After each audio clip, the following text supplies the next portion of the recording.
Welcome to the Liquid Dinosaur Show, part 2 of Kohler history. We got ourselves into a bunch of rabbit holes, but we're coming back to finish this out. Coming back strong. And like always, guys, please like, comment, subscribe, and share this, because this is some good stuff. But also, they're saying that it's the, go into the OHC design. What the hell are they talking about? So I thought it meant overhead cam, but then they talk about the one of the OHV in 1986. Yeah. OHC.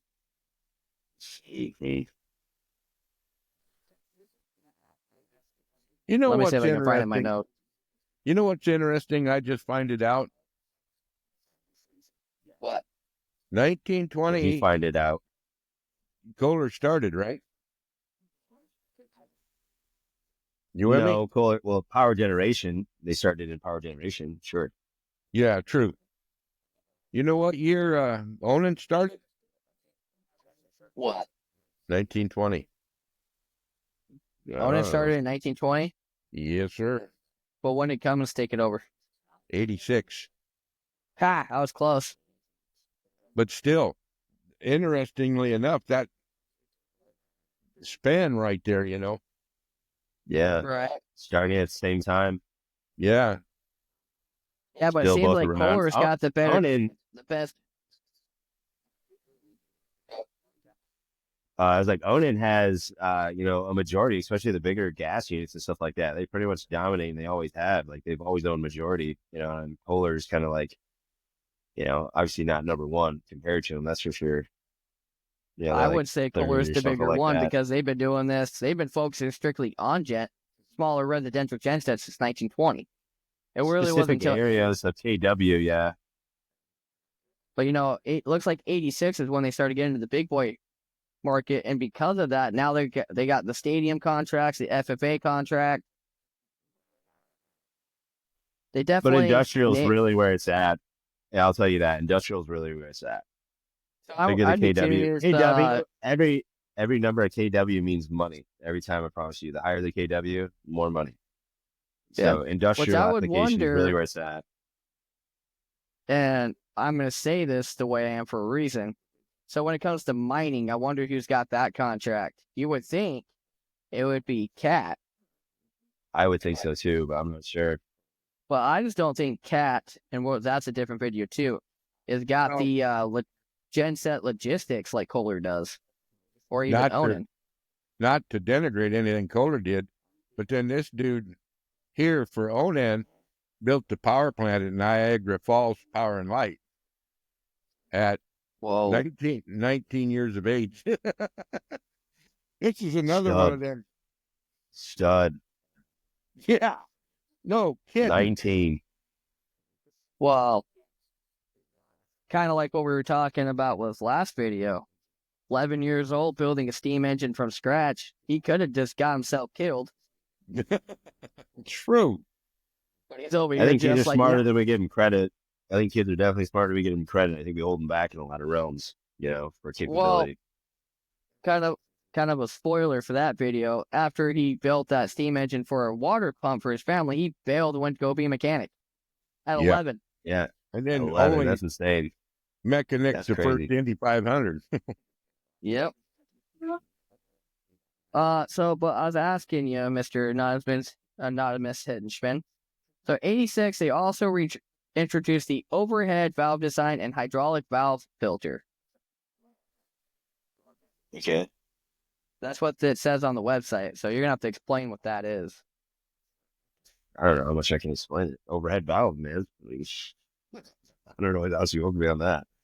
Does that have anything to do? Is that like a water valve over your head? Actually, I don't know. Because it doesn't really say, because then, in the 90s, 95, they said that they started the OHC, which is overhead cam design. So, what, did they take away from the flathead design, like put the valves into the block and put it into the head? Well, if you look at the picture of the first Kohler, it looked an awful lot like the old Cummins was. It would have been a flathead design. That old flathead? Yeah. Well, the fact that it's hydraulic and it's overhead valve, it sounds identical. It sounds like the same thing because if you're talking about valves and you're talking about cam, it sounds like they could easily be correlated. And it's just talking about like the cam has an extra lobe that's hydraulically actuated for an additional valve and stuff like that. And then that would mean from That's what it sounds 1920 like all to the way me. I mean, but 85, they had that flathead design. yeah, okay. And then they went to the overhead valve design in 86. And then they decided to go overhead cam in 95. So it sounds like it's just improved technology with a new name. Right. Sounds like this OHB is beta. It was good, but then they're I'm like, trying to give you an opportunity to explain it, sir. I'm sorry, man. I didn't know. I didn't know well enough. Put me too on blast. Hey, well, you're part of this right now. You're the anonymous henchman. I think I'm gonna change your name in my phone to that. Yeah, there we go. Yeah. That'd be funny. Can you imagine the look on the wife's face when she sees a Snapchat from the anonymous henchman? She's like, "What are you into? Don't worry about it." It's funny if it's like Domino's is calling you at 1 a.m. Who's this? It's like, who is Domino's and why are they calling you? Why is Setting calling you? Do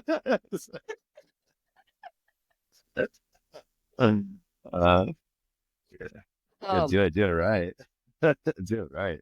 But, from 95, we really didn't see anything crazy from Kohler till 2004 when they introduced the world's most powerful air-cooled generator.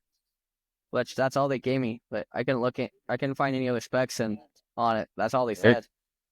Air-cooled is a pretty bold statement. The most.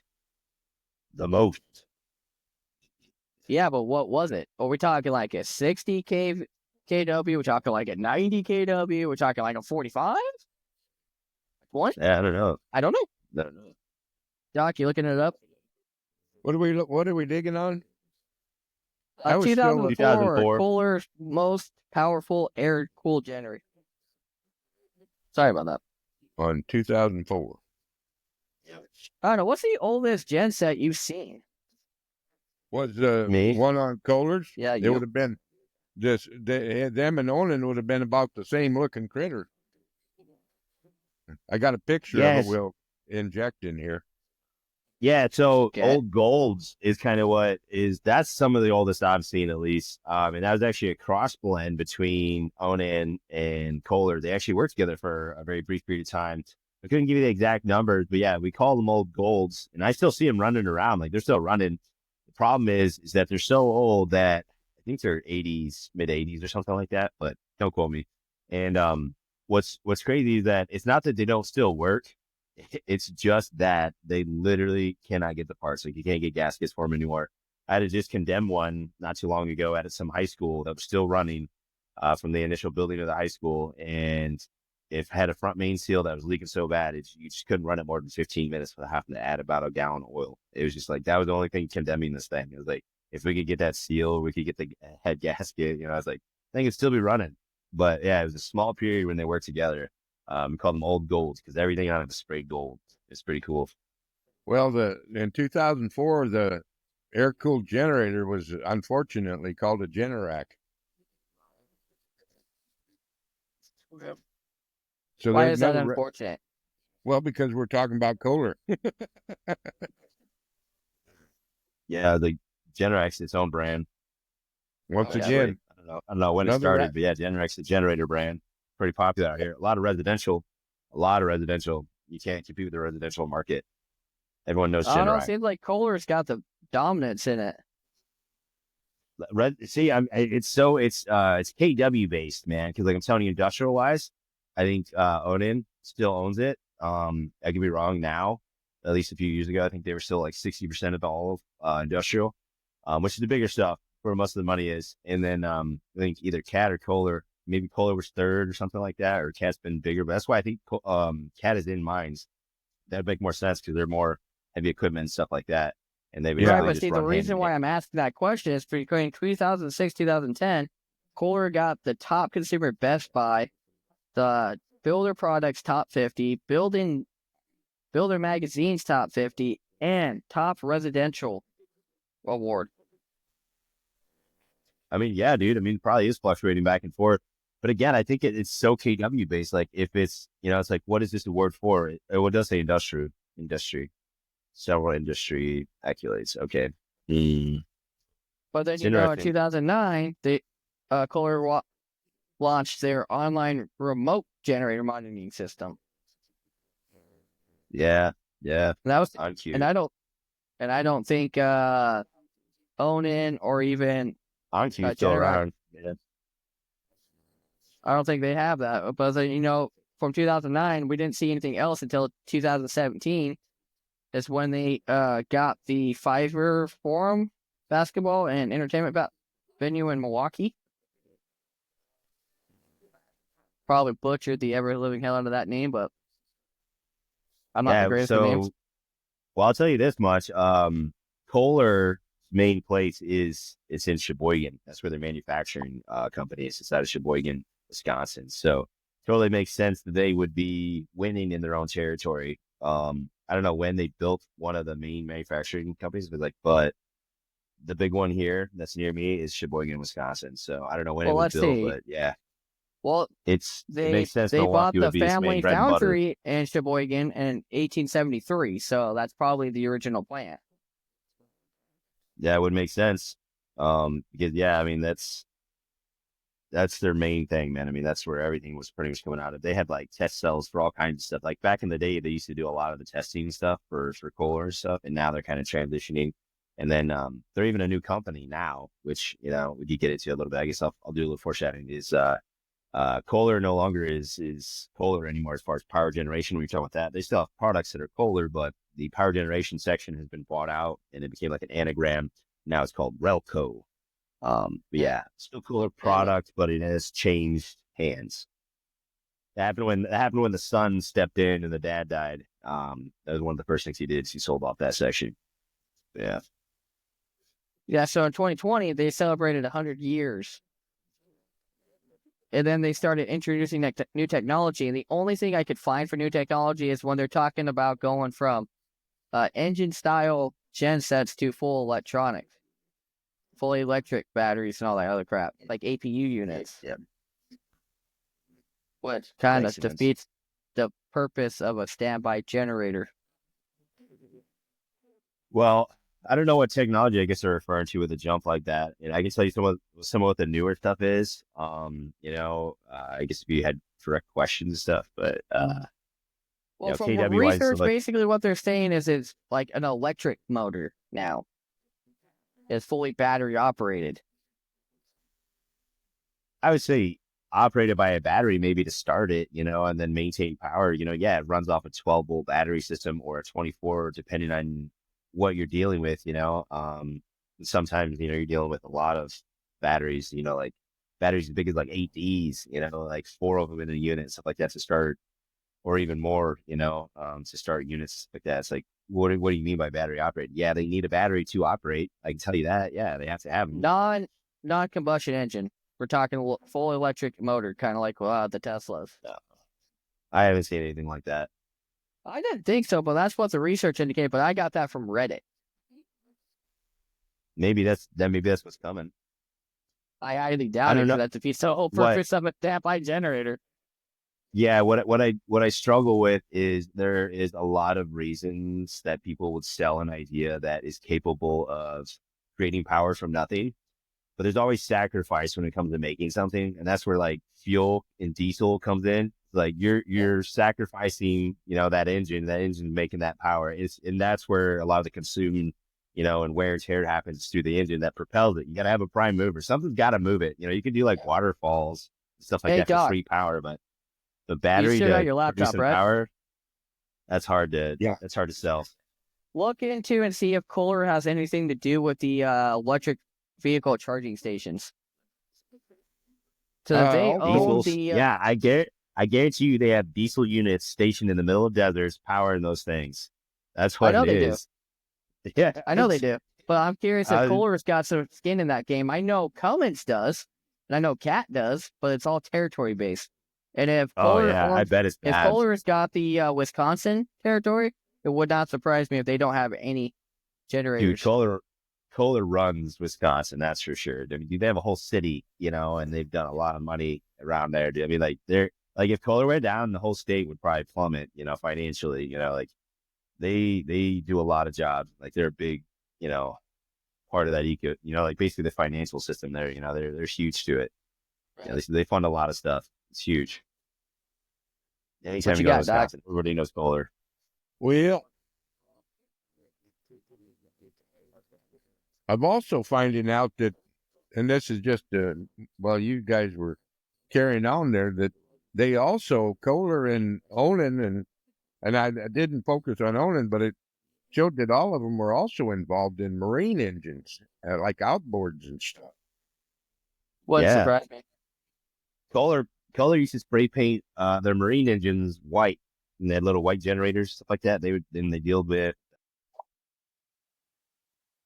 That was interesting because that ties back into everything we've done here the last few days. There, Ewok. Right. It shows just that Kohler's, they do have charging stations in Wisconsin, but it shows that they're more into doing the electrical in-house, at-home style charging stations. Which would make sense because 2023, they released a 26 kW home standby generator. It's the quietest, most powerful, and it's got the best ratings. And then that's when on the website it says that they changed the name to Relco. So is that, what year of production was that? 2023. Okay. Is it got a gray housing by chance? Can you see the housing? Yeah, it's great. Okay. All right. Yeah, that makes sense. I guess they're like around that weird number, like 30. You said, what was it, 36 kW or 26? 26. Yeah. So I see the gray housing and stuff like that. The KW. I don't know. I don't think I've seen 26 too much, but yeah, the gray housings are pretty quiet units. They are pretty nice. They look. Well, and as nice, before we started recording, or we started looking up the engine and everything, 26 was a small one. Yeah, they're going fairly up to small. like 60. Yeah, no, well, yeah, it depends on, in the gray ones, in the gray housing, you think they go to 60? Is that what you're saying? I don't remember the housing. It was just showing the engines. Yeah, no, because those KWs or whatever are definitely fluctuating, and it's crazy because you'll see sometimes where they oversize the alternator, or they're just overkill on the engine, where the limiting factor is one or the other, which is kind of cool sometimes, where they just reuse the same engine, even though it doesn't need to be anywhere near as powerful as it is. It's like they just carry it over. Hi guys, it's Jade with Desert Hooligan. I just wanted to introduce myself and Desert Hooligan as my apparel shop. So Desert Hooligan was started back in 2023. It started with me just doing vinyl on shirts and making a few shirts for my husband, and just kind of started there, and it grew into an apparel shop for children and adults today. One thing I love to do is upcycling denim jackets. Upcycling, if you're not familiar, is giving them a second life or repurposing them. I love doing that. We have some really fun ones for the Valentine's season that are in our Western Love collection, is what we call it.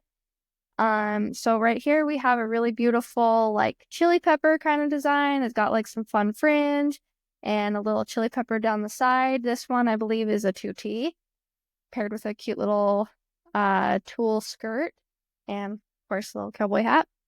Another one that we have done is a Queen of Hearts kind of vibe black jacket, and also this really cute heart and rhinestone skirt.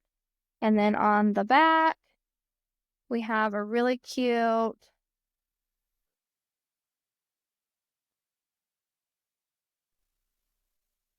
fringy little Western vibe design. And then one of our best sellers are these really cute cactus pillows. We have tons of them in the works and tons of them in stock at the moment. We just made these for Valentine's for, again, our Western Love collection. With or without fringe. And then we have these cute paisley pillows as well, with or without fringe. And one of my favorite ones that we do often Here's another one of our heart ones.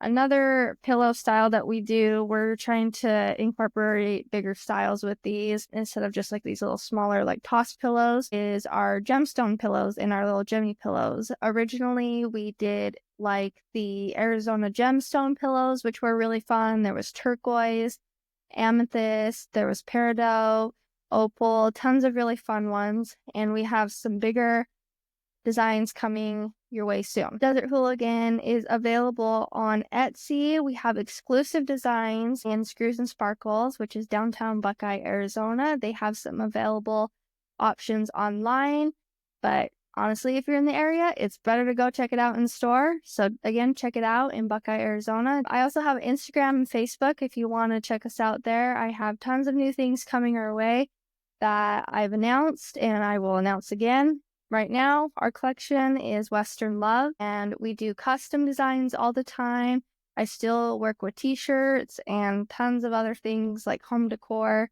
I love to upcycle. I love to create things also from scratch that aren't necessarily upcycling. So again, if you want to check out Desert Hooligan through Instagram or Facebook, and again, we have an Etsy, and we have a few other platforms in the works right now. But until then, thanks for watching. But going on the website and everything, I think it's crazy that they still have mechanical injected gen sets. Yeah. Yeah. Use those. If you're talking about the smaller ones too, they're diesels that are running mechanical fuel pumps. And they're usually not turboed, but they still use some electrical control and stuff. And they're pretty common, like some cell towers, like that's usually where I see those installations. But it's usually somewhere between 20 to 40 or less kW size little diesels. For at least that's the other Kohler thing that's crazy to me, because everything's gone common rail and turbo. So the fact we still have companies out there that are making mechanical, non-turbo diesels, that's kind of insane. Yeah, they make them both, that's for sure. And there's not much difference between them as far as like exterior and all that stuff. And you'd have to, once you take the side panels off, you can see the difference between them. But yeah, the common rail stuff like that, and the electro controlled high pressure fuel pump, that's going to tie into when you're running turbos, because you're going to be going faster. You need more control. But yeah, on the lesser ones, it's not like maybe a small turbo on a mechanical one, but yeah, it's usually not running anything super heavy, and it's going to be a smaller kW typically. Yeah, I went through the genset school just like you did. I don't remember much from it because I literally only took it because I wanted to use it for personal use. The last time I worked on a genset was a 60 kW Cummins. It's also where I got the idea for Doc's B4.5 that he was telling me about. But anyways, that's irrelevant. Yeah. But coming from mine and Doc's side of the industry, last time we saw mechanical non-turbo was 78, 76 was the Mitsubishi 60R5. Yeah. Do you want to you want to hear my guess on why it's possible? It's because you don't need a lot of variation, right? When you're dealing with a car, what do you got? You got a pedal that determines what you need and what your demand is, and you got hills of changing patterns. Load comes on, but it's this. There's a little dip, you'll feel it, and you can kick in. And I think mechanical has enough response time to be able to do it, as long as you have enough fluctuation with I guess variable like in and out, tolerances, you can do pretty well. But yeah, mechanical, you're running it up and you're hitting a set RPM, and your whole entire existence is to maintain 1800 RPMs basically. And the only thing that's going to vary between, yeah, okay, fair enough. Remember when you pulled the load on, what happened and what we called that? What was it? Who are you talking to? It was both of you. It was called droop because it was something that we had to compensate for in diesel engines, gas engines, because the generator pulled the load, then the governor had to compensate, didn't it? Yep. Still learning, aren't you? Still learning. Centrifugal force. Hey, you're the doc. You want to come in on this podcast to keep educating. So yeah, we're gonna let you keep educating. Well, I'm the research expert. Seriously. You know what I find, and this is going to delve back, and I'm just simply talking about a little bit by own, and they had kickstart on their engines. Kohler didn't. It looks like a motorcycle kickstart. But then also this dude that developed Onan, also. That seems like an awkward situation. You have to pull a panel and then kickstart it? No. If you think about the old Wisconsin and whatnot, it came off the front. There was a gear and a ratcheting mechanism that you'd kick down. Kind of like the World War I airplanes? Smart ass. We had to crank them over? Yeah, but basically the same thing. You know, but Wisconsin engines had a Kickstarter on them. So that you didn't, because it was hard to pull a rope, you know, a pull rope for them larger engines, so they had Kickstarters on them.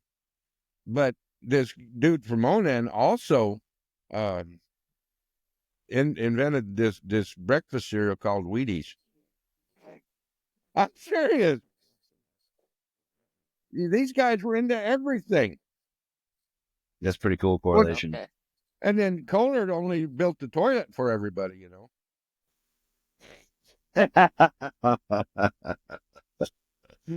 Well, they're known for that for sure. Yeah. Oh, that's good. Was there anything else you guys want to add to this? This is great. No, I think you really had a point there. You know, you were going to tie into the mechanical and stuff like that. I mean, like that's crazy because yeah, it's just different worlds, you know, and the load and stuff is completely different when you got to deal with the generators and stuff, and different mindsets when you're engineering, which is pretty cool, at least for Kohler. And that's where most of the was. But and then I can see why Kohler would do a lot of things with marine because it's the same concept. It's constant RPM and all that other stuff. But you're only using, the only thing throttle control wise, you're using to spin a propeller. That's it. But you're not changing engine RPM. And they boasted, 12 hours of runtime on a single gallon of gasoline. That's pretty good. That's pretty goddamn good for 1929 or 20, right? when they started. When did Kohler start going to diesel? Because I couldn't find anything on that. Yeah, let me... Early years were gasoline, but when they go to diesel, was it in 19? I have to look it up. 1948. Didn't they start getting into gas? Because we need to keep in mind, like these things weren't just diesel. You know, they were running on propane. You know, or what do you? Natural gas. You got natural gas as well. Like these things are running on multiple sources. Sometimes you had generators that could cycle between the two. You know, a lot of little resis would come like that and still do. And, now it's super convenient where they just have a valve orifice change, with a little switch, and then you select settings in the software. So this is what I got for that. So 1948, Kohler started a legacy of marketing small engines. It was meant to expand the product line after World War II. The demand for natural gas and liquid propane power grew due to an engineering expertise and compatibility. So yeah, they went to natural gas because in 1920 they started off with gasoline engines. Okay. But yeah, well, that's one of the things I was bringing up when I was bringing up Onan in the past too. Is like there's different like KWs stuff like that, like natural gas with Onan and stuff like that had different sales rates. You might want to explain what KW is too.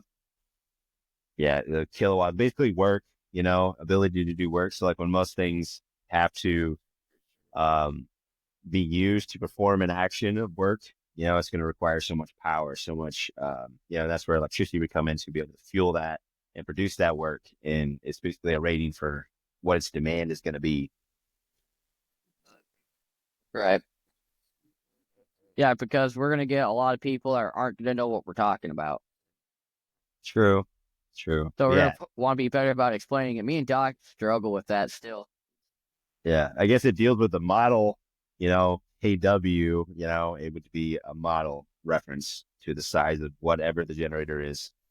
Perfect example. You keep saying KW. I keep going to semi-trucks. Yeah, kilowatts. Working them all the time. I'm like, what does the Kenworth got to do with this? This I'm like, fair enough. I'm like, fair enough. Stupid. No, we're talking generators right now. This says that they went diesel in 2008. Okay. What? That's what it says. Oh, that's recent. So you're saying no from wonder. 1920 Go ahead. to 2008 was gasoline, natural gas, and propane. That's what you're telling me. That's what it says. You know what? That's crazy because one of the things I was gonna say is like Onan was never known for being anything other than diesels. Their diesels are known. Onan is known for their diesels, but what they're not really known for, which has changed recently, it's not the same agenda that used to be, but like their propane and their gassers were not known for being something that a lot of people went to. That's where Kohler found its chance to shine. And so they were known for more of their gassers. And that's crazy that you said that because now that makes more sense. I remember hearing that, but I didn't know how confident I wasn't saying it. But yeah, only recently they got into diesel. That's crazy. Yeah, that's what it said. Kohler was known for being, instrumental in their liquid natural gas and their propane and blah, blah, blah. Where, like you said. Doc, that means now this is the third company that we have covered that all have had the same similar business practice. Yeah. Dodge decided to throw a diesel engine in their pickups in 1939 because there was a hole in the market that gave them an opportunity to do it. Kohler came in with gas engines when Cummins went diesel. Cummins saw the opportunity to utilize a diesel engine. That's what made them what they are. Yeah. So now we have Kohler into this now that literally saw that little gap in the market and decided we're going to capitalize on it, and now look at it. Yeah. Capitalism at its finest, baby. You gotta respect the hustle. Well, and that's kind of it's kind of seeming to be the common denominator with a lot of these guys that started these companies in the early 1900s. They took the hustle to a whole new level. So when Cummins purchased Onan in '86, as you start understanding, like our resident expert said, that the diesels. Who that is? But when Kohler went diesel, they, it wasn't as if like Cummins was going to Onan to get diesel. Cummins was diesel. But Kohler went diesel and bought the company. Because it says they bought that, what's the name of that company they went to? Relke? Ludington? No, is it Ludington or something like that?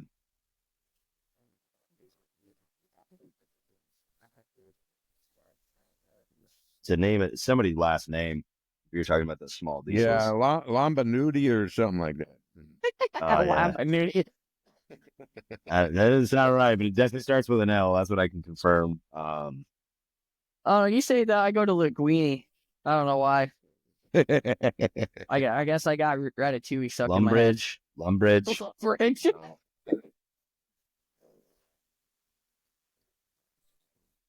Oh, you just sent me. I think you just sent me a photo of that too recently. Man, that's crazy. Yeah, can you talk about the Tier 4 non-DPF engine? Yeah, the one that was non-tier. That's how we got in that rabbit hole. Lombardini. Lamborghini. There we go. Sounds like a sausage, don't it? Almost sounds like Lamborghini. Yeah. I'm going to have a Lombardini sandwich on rye. There we go. Yeah, pretty cool how we were talking about that too, and they were talking about the manufacturer is basically a contract with Kohler. They're not allowed to make the engine outside of Kohler, and then they still put it in their tractors, but it's completely different software, so they don't technically work together. You can't interchange parts. We also didn't talk about that. There's a lot of lawnmowers and stuff that have Kohlers in them. True. I'm telling you, I want to start making these little toddler hot rods out of these engines. Well, yeah, then we could go into, you got the lawnmower races, if you've never seen any of that stuff, they get serious. And snowmobiles and I don't know. I think the Bombardier has a Kohler in it. Resident expert, what do you think? He muted himself for some reason. It's my dog, dude. She's starting to bark, man. We got some neighbors in the wild. So let's try to avoid. See, you're gonna hear it. It's Daisy. Yeah, I'm. Sorry, repeat your question. Forgive me. I was trying to worry about her barking. I said, don't them Bombardier snowmobile buckets have Kohlers in them? Buckets? I don't know, to be honest. I know there's plenty of lawnmowers around here for sure, stuff like that, and then like smaller engines. I would say that's where Kohler definitely is. It's smaller engines. Is where they're kind of bread and butter. We make a pretty good, or they make a pretty good, like I wouldn't say I won't drop names, I guess, but like the smaller ones are pretty good. The smaller KWs, somewhere between kilowatts, between like their 20 to 14 range. The little tiny ones, I think, are what they're most commonly doing. But they're basically lawnmower engines, I swear. And they made some weird vertical ones. But yeah, I mean, those smaller ones are definitely. I think there's a lot of carryover because there's the first time when they actually put their tag on there and they actually put their own serial numbers and stuff is on their smaller KWs. They actually have different tags where you can tell they're not getting it from another manufacturer and throwing it on their gear. It's their smaller engines. They actually manufacture and stuff like that. So there's a lot to be said about the small stuff. Yeah. I'm seeing an open market for this right now. Think I can get Kohler to sponsor me? Yo, I need your small engines for toddler hot rods. You'd we have got a some real toddler drag racing to do.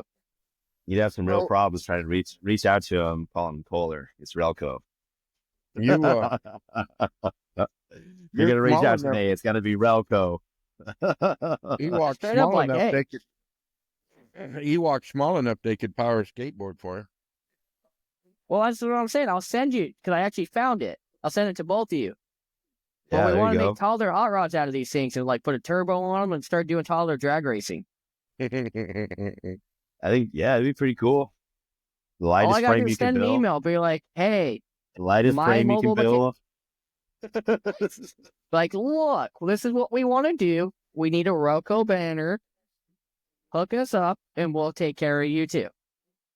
You got to find a racing organization to sponsor you then or something. No, we're going to create our own. What are you talking about? Okay, yeah. It's going to be sponsored by this channel sponsor, Desert Hooligan. It's going to be great. And we'll call it Run What You Brung Racing Organization. Yeah, seriously. Anything goes. I think that, the three of us could all be pit crew leaders for different teams. You better stop, man. You can't post this. You gotta cut it. You gotta cut this. You got a $1 million idea, and you just tell it to everybody. You have to cut it. You have to cut out a video. They're already doing it, so it's already a stolen idea. Yeah. We do like Mario Kart, man. We do like little racing, right? And like the restriction is just a weight limit, right? And then you have like double decker layers and stuff like that, and you get really cool with it. So what we're thinking about is getting obstacles in the road. Oh shit! Giving them Roman candles to shoot at each other. Yeah, headgear mandatory. That'd be cool. A flower on the back of it, so all you gotta just pull a course so you can dust out your person behind you. Yeah, you have to find a way to have them drive into it so like you collect it almost. Like there's like scoopers on the top of the cars, right? And then they're just dangled by strings and you have to drive underneath it. Then it cuts the string and it drops down in your car. Dude, that'd be dope. So like that'd be dope. We got plenty of kids in the neighborhood, man. We got kids that need sponsors. We'll just get a hold of HOA, lock down this whole section of the community, and we'll do lap races. Be dope. That's how you start. I mean, the United Headsman can sponsor a child. Doc and Mima can sponsor the Gator. I'll get the T-Rex. Yeah, the Gator. Gator T-Rex. Got it. You can sponsor the Gator. I don't care. There's plenty of kids in this neighborhood. Get like 8 or 9 of them, and Relco like sponsors all the engines. Our mobile mechanic business builds all the frames, sets them up. Yeah, seriously. Everyone gets a generic frame, and that's the regulations. Like, you got to fit whatever you're fitting inside this frame. No alterations. Well, I sent you both pictures of what I'd put in it. Did barely? The video I sent you? You're gonna have to be more specific. We've sent a lot of stuff back and forth. Well, the one in my garage. Oh, yeah. Yeah. That's not gonna fit in a toddler hot rod. No, yeah, that's the point. That's why I was being really specific. That's really specific. I was like, yeah, it's to fit in the frame. I like that. Devin, me and Devin sent us each other the same thing, but it's somebody put LS in a go-kart. But imagine get like a little 3-cylinder Kohler or Relco engine, put a turbo on it. That'd be nice. You can get 40 horse out of that thing like it's nothing. Be doing burnouts. Go with one of their bigger lawnmower engines, and you'd be just about all right. See, we got ideas here. I like this. Let's keep this going. I said my dog is barking. I got to go see what he's barking at. Well, should we call it good for today? Yeah, I'm going to be in trouble. All right, well then you do the outro. This has been a total disaster. Not really. This was great. I learned a lot from this one. Our resident exporter is it. Exporting. Like, follow. This is anyway. Liquid Dinosaur coming at you with one heck of a show. Y'all got to watch this one now. Like, subscribe, follow, and have a good day. And share. Definitely share. What you got to say to the anonymous henchman? Yeah, he said it all, man. Well, we appreciate you coming on. We do. Fair enough. Thanks for having me.